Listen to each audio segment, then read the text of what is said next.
Right, okay, let's do this. Allez-vous, allez-vous.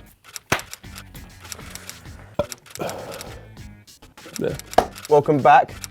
I don't know, I said welcome back. This is the first one of it, so good start. Welcome to our brand new strand. Basically, this is the bi-weekly news show which tackles news topics of little to no significance on the world in which we live in. So if you are here for your bi-weekly news scoop, you shouldn't be. But we kind of need a name for it, didn't we? We want you guys to comment down below for what you want this series to be called. May give you a shout on Instagram, might not.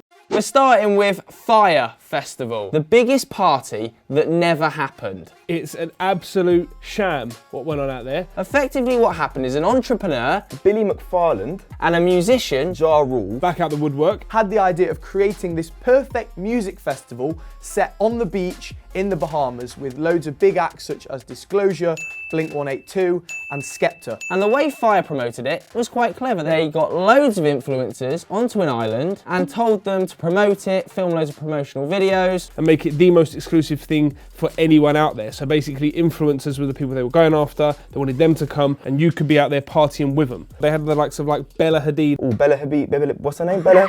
What's her name? Emily Ratajkowski. Is that it? Yeah.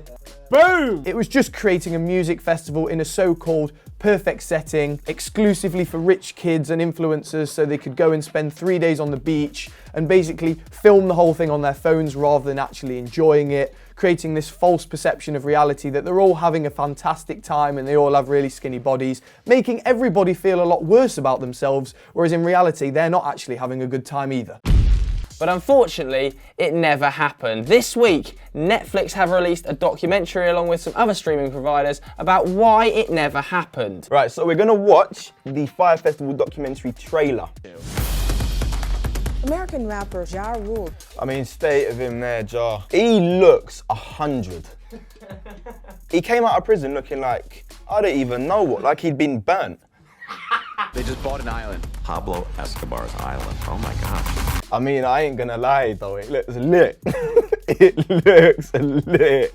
Are you dumb? That V formation of them boats was crazy. They got loads of people to the Bahamas. They didn't cater, they didn't have water, they didn't have anywhere to stay. It just feels like it was a little bit of a jolly up and everyone was just having a bit of a beano, cracking on with the booze and having a good time. And no one actually thought about how do we work out the actual logistics of making a music festival work. As soon as I saw Ja Rule's name mentioned in this, I was out, right? The geezer has not been relevant for, let's go on 2 decades now. But as the documentary draws to a close, you go from laughing at all these rich kids that didn't have the party that they wanted, to then actually feeling quite sorry for the local community that this failed festival has had a huge impact on. They worked their asses off and Billy McFarland didn't pay them. Fyre Festival didn't pay them. There was a woman who had to spend 50 to 60 bags of her own money to pay people that were working in the Bahamas. Influencers have been shat on, Bahamians have been shat on, Billy McFarland's an absolute scumbag. All I want to know, is Billy McFarland related to Seth MacFarlane?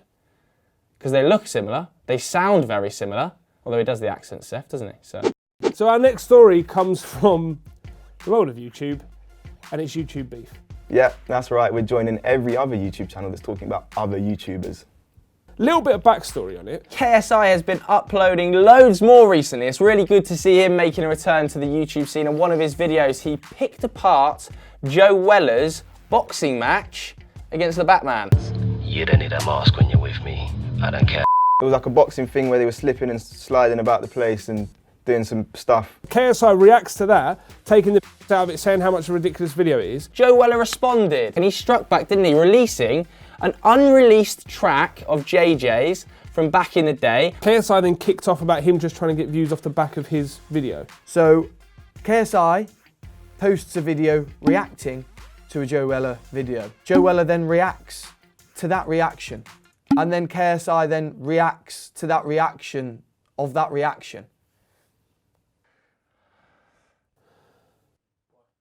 If you're Joe Weller and one of the biggest YouTubers in the world reacts to a video you've done, of course you're going to jump on the back of it. The pair have already fought each other, right? Nobody wants to see that again. We all know what's going to happen. I was about to say, when we get to the point where videos are not just people in front of a camera watching other videos, and then I realised that's what we're doing here. But it is sort of leading me to think that we should just call someone out. I'm not going to do it, but we probably should. We do need the views. For our final story of the day, we take it to the world of MMA, fighting, mixed martial arts. Conor McGregor has finally called someone out. Is it Khabib? No. Is it Diaz? No. Who is it? It's Cowboy Cerrone, Big Donald. For those of you who aren't MMA fans, Cowboy Cerrone is an absolute UFC legend. Legend of MMA, full stop. What's he had? 35 fights. 35 fights he's won, 11 he's lost. Sort of, it's not even a thing. Like, is that good or bad record? just I'd say for this whole story, just cut to Sav. For me, as a fan of the UFC, I'm well up for this fight.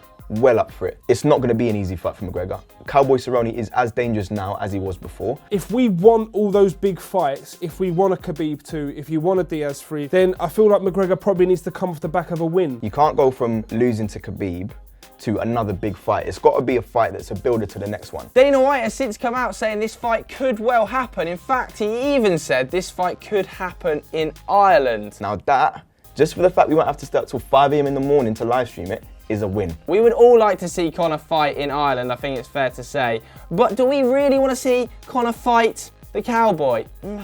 I don't think we do. I'm excited about it because I think any chance to see McGregor back in the ring means a chance for us to do a live stream and potentially get more views. One thing I will say is it's like McGregor gets to choose who he fights. With everybody else in the UFC, Dana White calls him and says, this is who you're fighting, right? If you don't like it, tough. With McGregor, whoever he wants to fight, that's who he fights. I have no idea about it.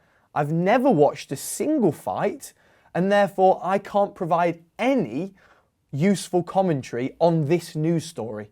So that's it. That's the end of whatever this is called, I suppose. Remember to comment your favourite name for this new strand. Also, make sure you hit like, leave a comment saying any news stories we've missed or we should have talked about, and we'll get involved in the conversation with you in the comments and on Instagram. And we will catch you next time. Fist bump for you. There you go. What an absolute